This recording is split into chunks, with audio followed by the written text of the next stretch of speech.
Hello and welcome to an absolute corker of an afternoon here in beautiful and sunny Nova Scotia. Welcome to my channel, The Optimistic Gardener. My name is Steve Farley. Well, yes indeed, an absolute belter of a day. Stonker, Bobby Dazzler, October, Canada Thanksgiving Day. So happy Thanksgiving Day to all you out in YouTube land and wherever else you are as well. So yes, October, these beautiful warm days, not many of them left here in Canada I don't think, and also, you know, many other places around in the northern hemisphere as winter starts to creep upon us. Thanksgiving, so I am giving thanks today for all the bountiful harvests that I've had this year. Things are closing down now, but there are still lots of jobs to do in October in the veg garden, and I thought I'd give you a few jobs to be getting on with if you haven't got on with them already. And one of those jobs, the first of those jobs, is actually get all your remaining harvests in. Anything that, you know, all your summer harvests. I've still got lots and lots and lots of autumn fruiting raspberries coming in massive bounds at the moment, but I'm not sure how much longer I'm going to be able to be picking them. We've had our first few frosts here in Nova Scotia over the last few days, and I think they've finally killed off my tomatoes that I had hanging on here. As you can see, they've wilted a bit. I may leave them on there just a few more days just to see if any of them colour, but really most of that stuff now I'm just going to wipe away. But pick any of those sort of remaining. I've still got cucumbers in the greenhouse, still got cucumbers outside, so all of those remaining crops, get them in now and get ready for your autumn crops if you haven't got ready already. And as you can see, I've sown lots of different salad crops, the rocket and lettuce, etc., Asian greens I've got in there, so they're doing well. But with these sort of cooler temperatures coming in at night and the frosts, we want to give them some protection. So let's have a look at what we can do protection wise to prolong our harvests of our sort of autumn growing crops, etc.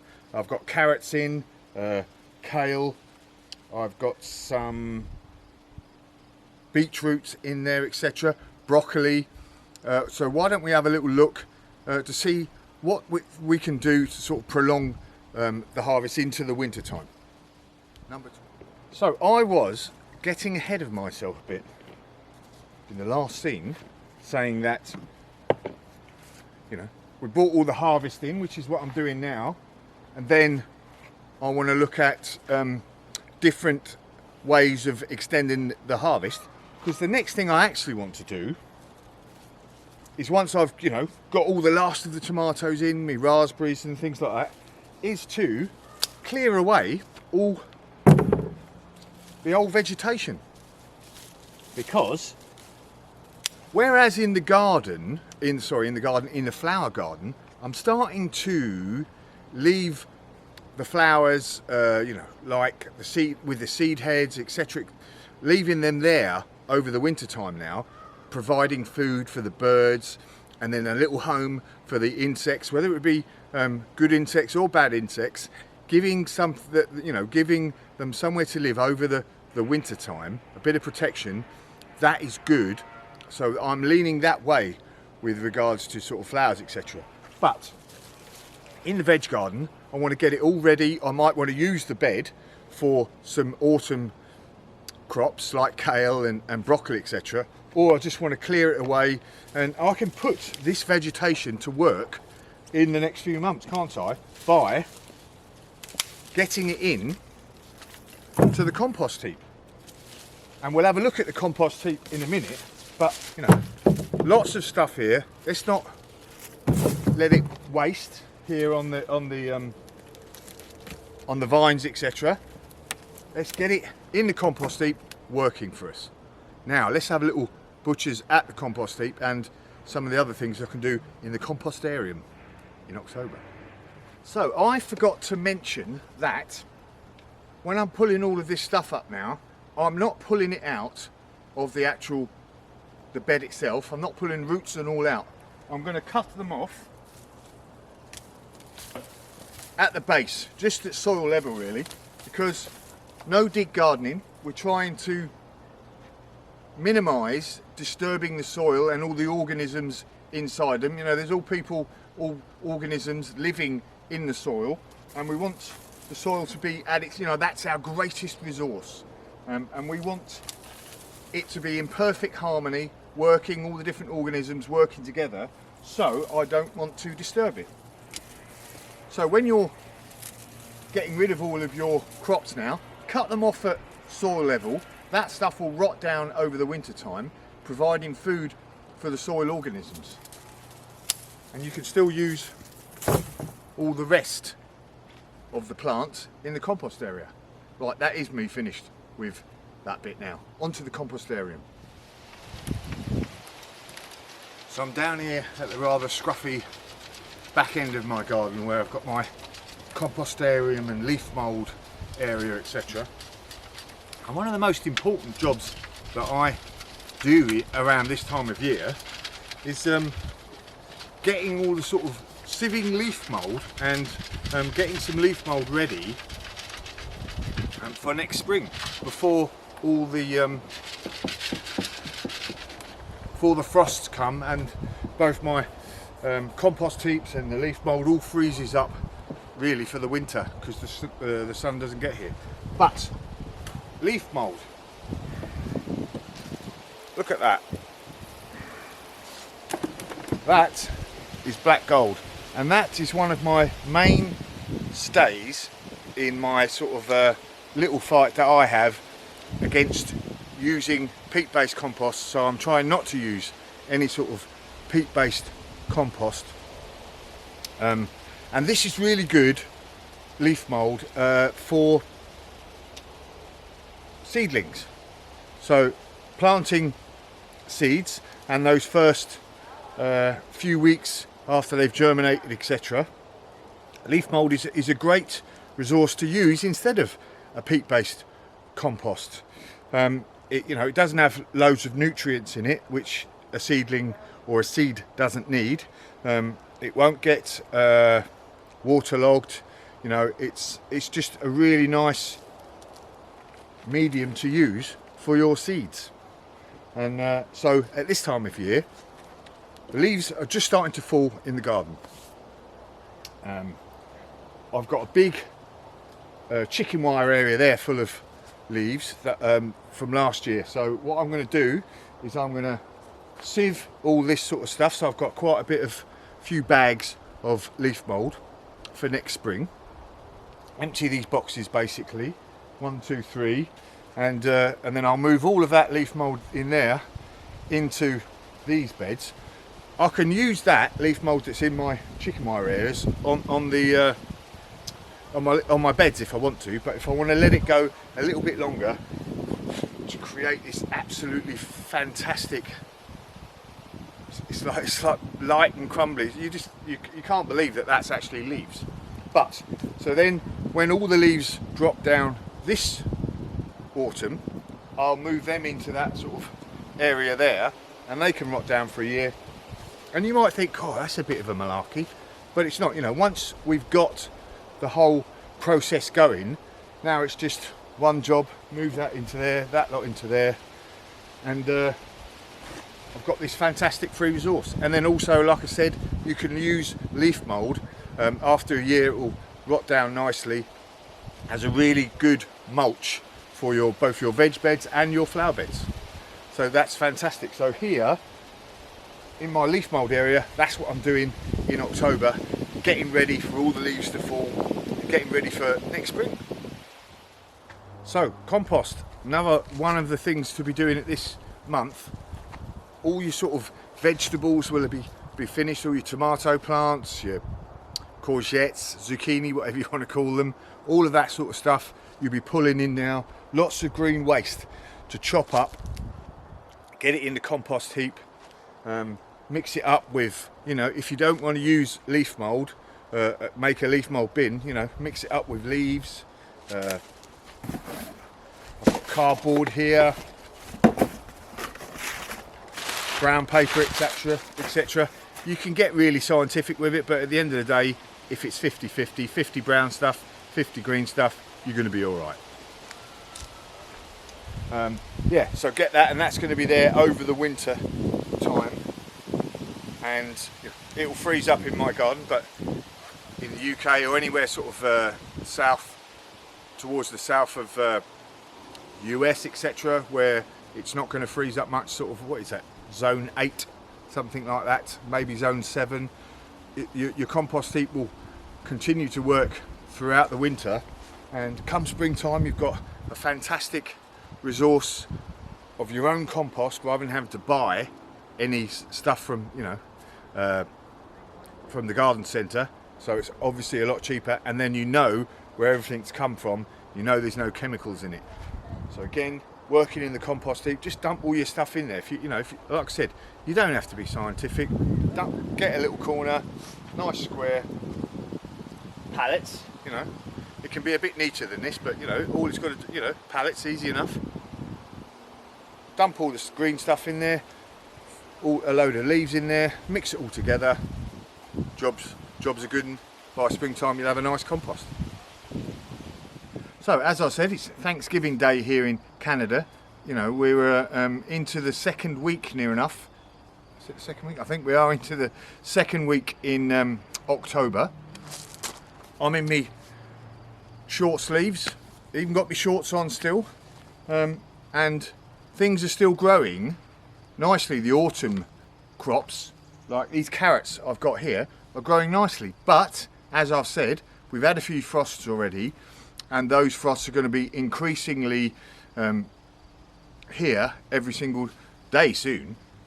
So if I want to grow things a bit further into the autumn, into the winter, then I need to provide some sort of cover. We need to provide some sort of cover for the plants in the night time, when those levels of the temperature goes down and there's frost about. You know, carrots don't mind a bit of frost, but you want them to be growing. I want my plants to be growing that a little bit further, and they're not going to grow that much if they're too cold. So let's provide them with a bit of cover, and that cover could be as simple as just laying a bit of this agricultural fleece over them in the evening time.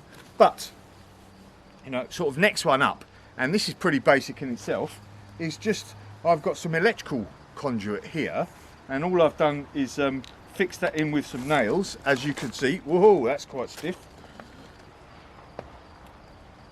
Put that back in. Oh, not so strong on my left arm. Anyway, and all I've done there, as you can see, is I've got 4 hoops across, and if I just lay this fleece